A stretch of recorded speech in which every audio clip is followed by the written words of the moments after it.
Antecedentes de la Cosiata. Por supuesto, nadie conoce la pérfida acusación contra Leonardo Infante y cómo se dieron los hechos, pero es que además nadie le conoce. La historia no recoge información del personaje. Fue mejor callar y olvidar. Siempre es mejor silenciar las injusticias. O tal vez acallaron la voz de la justicia por su color de piel. Era un negro venezolano, un llanero que al lado de Páez había librado feroces combates contra el ejército español, natural de Maturín, presente en momentos aciagos para la República, pero coronado con los laureles de las victorias en los más sangrientos combates. Carabobo, La Puerta, Maturín y Magüeyes, El Tigre, Caicara, Quebrada Honda y tantas otras más. Escogido por Páez entre los 150 llaneros para la batalla de las Queseras del Medio, conoció la fatiga y gloria de Boyacá. Era un negro rudo, aunque claro de ingenio, bromista y rodeado de una aureola legendaria que inevitablemente lo hacían jactancioso. Corpulento, cojeaba por una herida. Bolívar debió haber estado al tanto de los hechos. ¿Por qué cayó? Sobre todo quien exaltaba valores como la moral y la justicia. La historia es acomodaticia y quienes la escriben muchas veces exageran las cualidades de sus afines. Son sus iguales, pero un campesino llanero no lo sentían como un igual. No lo harían con un pate en el suelo. Y yo me pregunto, ¿qué nos hace diferentes a los hombres? Las acciones nobles que nos distingan, así nos apartamos de quienes cometen vilezas, indignos del cargo que pretenden ejercer. Me he extendido y debo continuar. Tal vez este capítulo de la historia olvidada merece un trato aparte, pero aquí se trata de entender las razones que dieron origen a la separación de venezolanos y colombianos.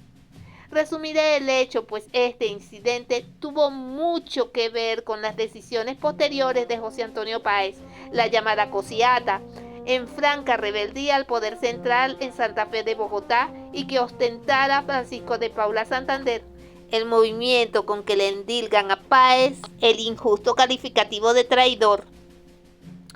Bástenos saber que Francisco de Paula Santander no dirigió jamás una batalla. Don Rufino Blanco Fombona expresa de Santander, cita textual: de oscuro coronel lo hizo Bolívar general en 1818, por motivos políticos, necesitando un granadino de su confianza. En cuanto al grado de general de división, se lo pidió Santander en carta al Libertador y este se lo acordó por servicios administrativos como vicepresidente de la República. Como vemos, los grados fueron ganados en el ejercicio de cargos administrativos. El destino quiso que Leonardo Infante se radicara en Bogotá, cuando Santander era vicepresidente. Se encontraron en un encierro de toros, en las fiestas de conmemoración de Boyacá. El coronel Leonardo Infante recordó a manera de chanza ante los presentes que durante la batalla Santander había entregado sus armas al capitán Cárdenas y se había parapeteado, es decir, se había escondido detrás de una casa de teja, versión que con anterioridad había dado José Antonio Anzoátegui. Infante lo tildó de cobarde en público. Francisco de Paula Santander, ardido, no se lo perdonó y poco después detienen a Infante, atribuyéndole la muerte de un teniente en el cauce del río San Francisco. El proceso se adelanta con una inusitada rapidez, condenándole a muerte, con el testimonio de dos mujeres que se contradecían en sus dichos. Dos oficiales por ellas citados no sostuvieron lo afirmado por las acusadoras. Esas acciones innobles ya las había ejecutado contra Nariño y contra los prisioneros de guerra perdonados por Bolívar en Boyacá.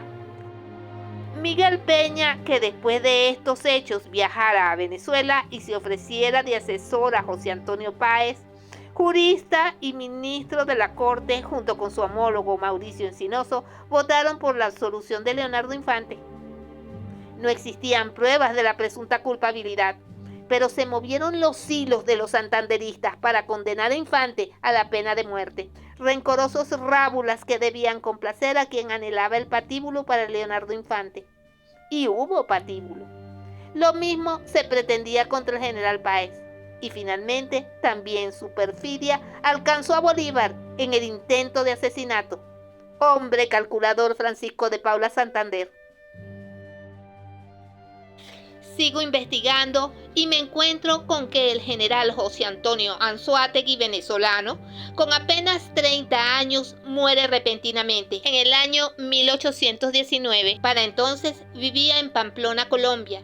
Qué extraño resulta. Algunos refieren que murió de una fiebre. Qué conveniente. La historia refiere que en la ceremonia del triunfo, los combatientes de Boyacá no le asignaron a Francisco de Paula Santander el puesto después de Bolívar. En vez de ello, José Antonio Anzoátegui tomó su lugar. Entonces se comentaban muchas cosas, y esta era la versión correspondiente en conversaciones privadas. Anzoátegui había contado lo que realmente había sucedido en la batalla de Boyacá. ¿Quién sabe lo que realmente pasó al general José Antonio Anzoátegui? Ibetboy Producciones.